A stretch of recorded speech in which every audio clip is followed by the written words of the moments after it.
I'm here with Alexander Mercouris, editor-in-chief of the Duran. Alexander, let's talk once again about Russiagate.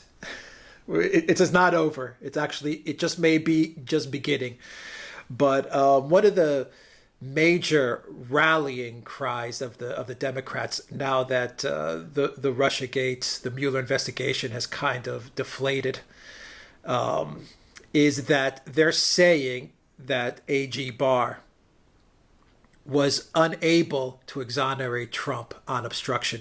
Yes, he exonerated Trump on collusion, but he was unable to exonerate him on obstruction because even though Mueller was unable to find Trump guilty of obstruction, he also was unable to find Trump innocent of obstruction. Of course, we don't have the whole Mueller report yet. I think Barr said that it's going to drop in about 2 weeks. It's going to be redacted. The redacted report is going to drop in about 2 weeks, 300 some odd pages, so on, etc.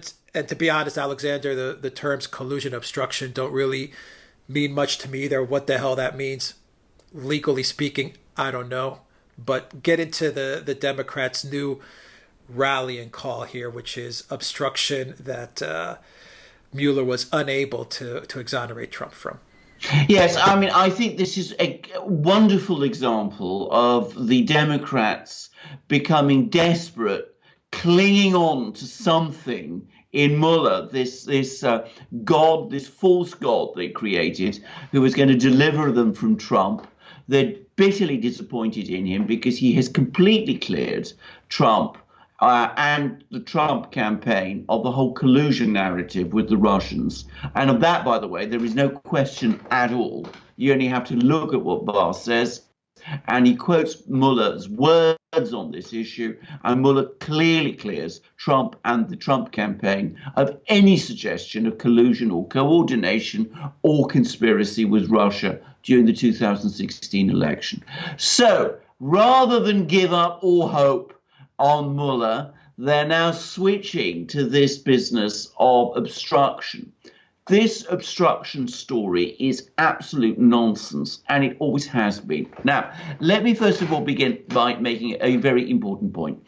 Barr, who is the Attorney General of the United States and is the head of the Justice Department, and Rod Rosenstein, who is the Deputy Attorney General of the United States, and who appointed Mueller and who supervised Mueller during the Russiagate investigation, are the two people who must make the final decision on whether or not obstruction was carried out. Both of those two men, acting within their powers as the US government's principal law officers, have said that there was no obstruction. And on that basis, they have said that no case against Donald Trump can be brought. They are the people who have the right to make that decision. They are the people who have looked at the facts. They are the people who have the knowledge of the law. They are the people who, under the Constitution and the laws of the United States, decide these questions. And they have clearly decided that there is no obstruction and no case by Donald Trump to answer. In any sane world, that should be enough. Going behind Barr and Rosenstein on this issue, Rosenstein being, as we have discussed many times on our programs, no friend of Trump's, going behind their views is desperate. It really is engaging in conspiracy theorizing. Now, if you want me to go through the whole obstruction story and explain to our viewers why there is no basis to it and why I'm sure that there is no basis to it, even though I haven't actually read the report, but I'm pretty sure what the facts are, I'm absolutely happy to. It won't take very long. You mean the entire Mueller report, you mean? Yeah, absolutely. The 4 pages you have, just to clear it up, the 4 pages you have. I have read it. The Barr summary. Exactly. Okay, now in that Barr summary, while Barr specifically says, and I'll try to get into the loony Democrat head here. Yeah. In that summary, Barr says specifically that there was no instances of collusion. Okay. So the Democrats can't argue that. Quote, I paraphrase, Trump did not collude with a foreign entity, with Russia. He clearly states that. On the obstruction, the Democrats argue that it was left a little open-ended. Is that the case from Barr's summary? And then go into what you were talking about, the Mueller obstruction case.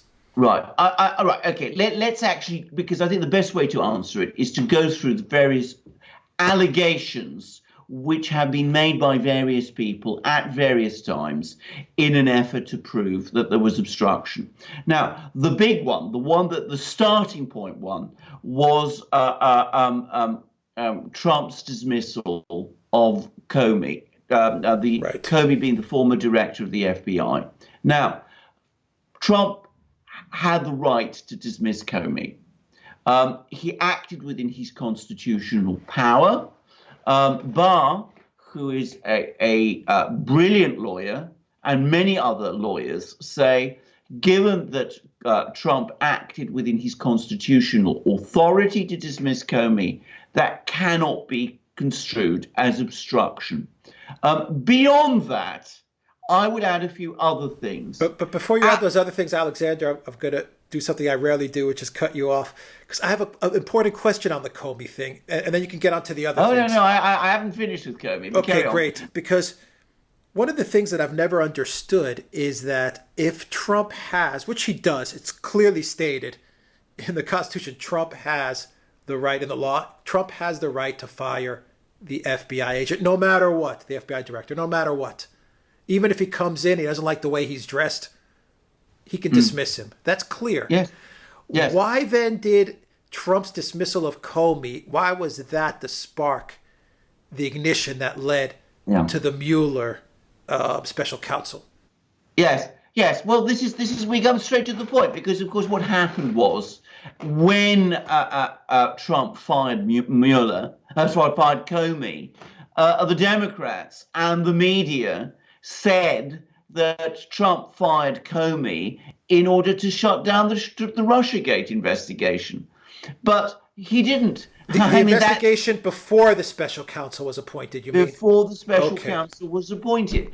But here we run instantly into a fundamental problem, because at the time when Trump fired Comey, that investigation, the Russiagate investigation, was not a criminal investigation.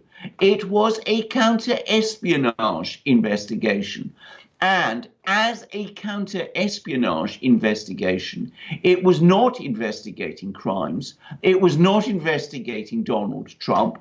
Comey told Donald Trump on repeated occasions that he was not being investigated. And the results of that counter-espionage investigation would have been provided to the person who makes national security decisions and who is the chief executive of the government of the United States, who is Donald Trump. So it made absolutely no sense to call that any kind of obstruction. Moreover, Donald Trump fired Comey after he received a memo from Rosenstein in which Rosenstein said that Comey was incompetent because of the way he'd mishandled the Hillary Clinton email investigation. So Donald Trump acted within his authority. He did not act to close down a criminal probe because none existed. And he did so on the advice, he acted to sack Comey on the advice of the Deputy Attorney General of the United States, who pointed out that Comey had acted improperly and was incompetent. There is no way you could construct an obstruction claim out of this. All right, so that's the original big lie right there. That's the original one. Now, there is another one, which is, of course, the Trump Tower meeting. After the Trump Tower meeting, and when it all became public, Donald Trump supposedly misrepresented to the media what he knew about that Trump Tower meeting between Donald Trump Jr. and this Russian lawyer. And this has been claimed to be a case of obstruction. That doesn't make any kind of sense to me, because I've looked at that statement which Donald Trump put out. I don't see anything fundamentally misleading about it. It's never been proved that it is misleading, and it never obstructed any investigation into that meeting anyway. Moreover, we now know that Mueller himself never thought that there was any crime committed as a result of that meeting, because none of those involved were at any point indicted. Donald Trump Jr. has not been indicted. Goldstone, the British producer who set up that meeting, was not indicted. Veselnitskaya, the Russian lawyer who attended it, was not indicted. Kushner, who also attended it, was not indicted. Manafort has been indicted of many things, but none related to this meeting. So we have a statement by Donald Trump, which I don't think is misleading, about a meeting at which no crime was committed. It is impossible to see any case of obstruction there. A 15-minute meeting at Trump Tower arranged by a pop music promoter and a Russian lawyer whom the Obama administration gave special preference to in order to allow her into the country. Exactly. Who met with Fusion GPS, I think, the day before and the day after. Yes, and I mean, can I just add a fundamental point about that meeting? Because, of course, the Democrats have continuously tried to claim that this meeting is proof of collusion. How can it be when nobody who went to that meeting agreed about anything? How can you have a collusion without agreement? I mean, that whole meeting, as I said all along, it is a complete nonsense. It's a red herring. It's a red herring in collusion terms. It's a red herring in obstruction terms. It's a zero. It's a nothing burger. I mean, I can't put it more simply than that. So that's the second piece of supposed obstruction that people are talking about.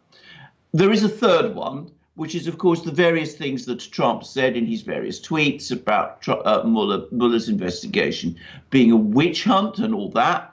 And some people have tried to argue that that was proof of corruption. All that is Donald Trump publicly protesting his innocence, which we now know he was right to do, because Mueller has completely cleared him of obstruction. There is no evidence that Donald Trump or anyone else in the government did anything at all to try to prevent Mueller conducting his investigation. On the contrary, we now have information from Mr. Dowd, who was one of Donald Trump's lawyers, that the White House actually gave to Mueller every single document he asked for. Everything. And we also have from the Justice Department confirmation that the Justice Department never acted to prevent any one of Mueller's indictments. So the fact that Trump called it a witch hunt, as he was perfectly within his rights to do, is a declaration, a protestation of innocence. It is not evidence of obstruction. Why do you think that Barr could not, in his summary letter, why do you think he cannot phrase the obstruction in the same strength that he phrased the collusion? Why do you think he couldn't put, I found zero evidence of Trump obstructing the Mueller investigation? Right. I think, first of all, his letter is a summary of Mueller's conclusions. And this is where I think it gets very interesting, because, of course, when we now know that the White House had expected that Mueller's investigation would be over within a few weeks or months, after it began because there was no underlying crime. And that's always what I thought at the time when Mueller was appointed. Instead, as we know, it dragged on for 2 years. And it's quite clear that at a personal level, relations between Mueller and Trump became very bad. And we also know that Mueller was constantly trying to get Trump interviewed. He wanted to interview Donald Trump himself. And Donald Trump, very rightly and very correctly, on the advice of his lawyers, refused to be interviewed by Mueller. He gave Mueller written answers to Mueller's questions. He refused to actually meet with him or his investigators and to be interviewed by him. I'm going to make a guess, it's only a guess, that when we actually go through the Mueller report, we will find that it is these exchanges about Donald Trump refusing to be interviewed, which is what Mueller was unhappy with, and why he says that he can't exonerate Trump. And it is around this that, because he can't exonerate Trump on that is what Barr is reporting. I'm going to say again, I think that is absolutely right. I think Trump was absolutely right not to meet with Mueller. I think there is legal precedent for his refusal to do so. And I think if he had met with Mueller, given the way in which Mueller has confected process crimes around various people by claiming that they had lied on, frankly, often very minor points, I think that was the game that Mueller was playing with Trump, and I think Trump was right not to fall for it. Yeah, I mean, there's a lot of rumor and speculation that Mueller knew from the get-go that there was no collusion or obstruction. I mean, he knew that straight off the bat, and this investigation was a way to kind of get Trump on something totally unrelated to the Russia narrative. I mean, and it was done to Clinton too. I mean, Bill Clinton, let's not forget, looking at the other side of things. You know, they went to investigate Clinton on Whitewater, and they ended up with a Lewinsky. Well, indeed. And I have to say, that's exactly what I think. I mean, I thought when Mueller was appointed, because in those days, long ago, way back 2 years ago, I actually welcomed Mueller's appointment. I thought that Mueller was going to be the person to put this Russiagate nonsense to sleep. You know, he'd bury it and prove that it was nonsense.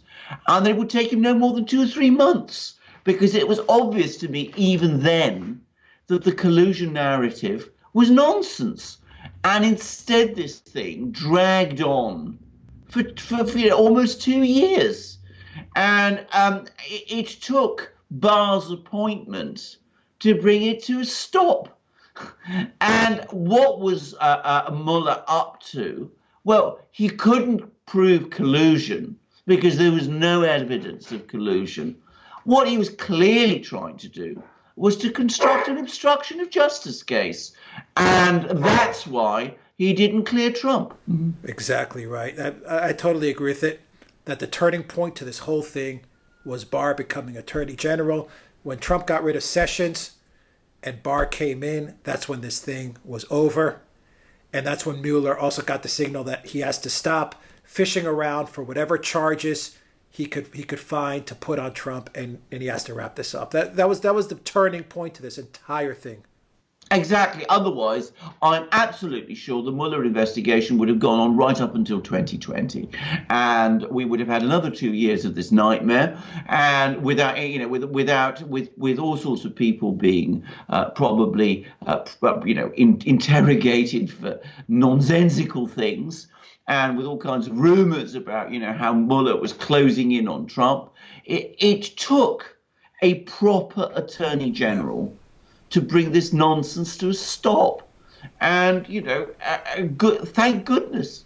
Yeah, thank heavens. Yeah, it was a fishing exhibition. It was a gigantic fishing expedition, a gross abuse of the judicial and investigative process in the United States. Mueller should never have been appointed special counsel at all, because at the time he was appointed, It was only a counter-espionage investigation. It was not a criminal investigation. Department of Justice rules say special counsel are appointed to conduct criminal investigations, not counter-espionage ones. And as I said, he was inappropriately appointed using flawed procedures to carry out a massive fishing expedition directed at delegitimizing and ultimately removing from office the President of the United States. That's what that was all about. And as I said, thank goodness that a proper Attorney General was brought in and brought this whole this whole ghastly saga to an end. And a lot of people don't talk about Sessions. The fact that Sessions was the Attorney General, that he recused himself so early on, he did so much damage to Trump and to the United States. I mean, no one really puts a lot of weight as to Sessions' role. But I mean, that was just an incredibly poor appointment by Trump, to put it AG. Absolutely. And I mean, I think that it was the worst appointment that Donald Trump made. I mean, he needed a strong and a good Attorney General to actually gain control of the Justice Department. Finally, he has one. Jeff Sessions was not that person. No, Jeff Sessions was the swamp through and through. Exactly. I mean, I could get super conspiracy theory and just say that Jeff Sessions was planted there to make sure that, Trump did not succeed in his presidency. I don't know. Because he did so much damage to Trump. I can't wrap my head around it any other way. Well, I mean, I'm not going to speculate on Jeff Sessions' motives. I can only point to his actions. The fact is, he let the Justice Department and the FBI get completely out of control. And he sat by as this absolute inquisition, which is what the Mueller investigation was, ran amok and came very close. He didn't care about it. He didn't care about it. He showed no interest in or concern in it. Zero. And the first thing, as I said, after the congressional elections, Trump did was to sack him. And as I said, when he brought in a proper Attorney General, this whole nightmare was brought to an end. That was a turning point. That was the turning point. And Sessions recused himself to this day, Alexander. I don't know why Sessions recused, because he spoke to a Russian ambassador. Well, indeed, it's utter nonsense. I mean, given that Rosenstein was far more deeply involved in all that had been going on, and Sessions left him in charge. I mean, as you correctly said, Sessions had certain totally innocuous meetings with the Russian ambassador. I think it was two meetings with him as a senator, as he should have had. As a senator, one in his office, one in at a public event. No coincidence. I don't know. No. It's no coincidence that Sessions recused himself. It's no coincidence that Rosenstein was right there waiting in the wings. It's no coincidence that Rosenstein drafted that letter about Comey. The whole thing seems like one big setup. Well, I'm not going to guess. Once again, speculation, conspiracy, but... Yes. All I'm going to say, look at the results. I mean, the results of the actions of Rosenstein, who, by the way, agrees with Barr on obstruction, of Rosenstein and Sessions and Mueller, have been disastrous.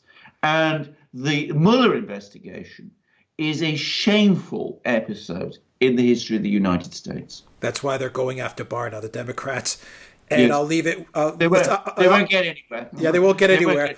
But the two questions that I'll have to you, which is what the Democrats are now arguing, you can answer these very quickly. Yeah. Is Barr a Russian agent? Well, I mean, there comes. I mean, you talked about, you're self-indulging in conspiracy theories. Well, I mean, there are plausible conspiracy theories like the one that you engaged in, and there are ones that only a fruitcake, frankly, could come up with. That's what they're saying. Calling William Barr a Russian agent is mad, frankly. It's grossly defamatory of one of America's most able jurists, whether you agree with his political views or not. On many of his views, I don't agree with him, but I am fully respectful of him as a jurist and a lawyer. And to say that this person is a Russian agent is nonsense. It's absolute nonsense.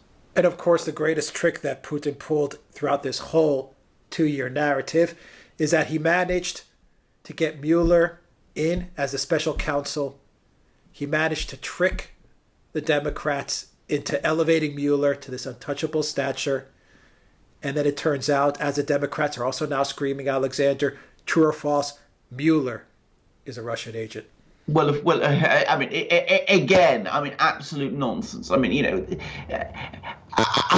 If people are really saying those sort of things, then frankly, as I said, which they are, then this is no longer a case for policemen and investigators and poor commentators like you and me. It's a case for the men with the white coats and the red crosses, because we're no longer in any kind of sane world where people can say those things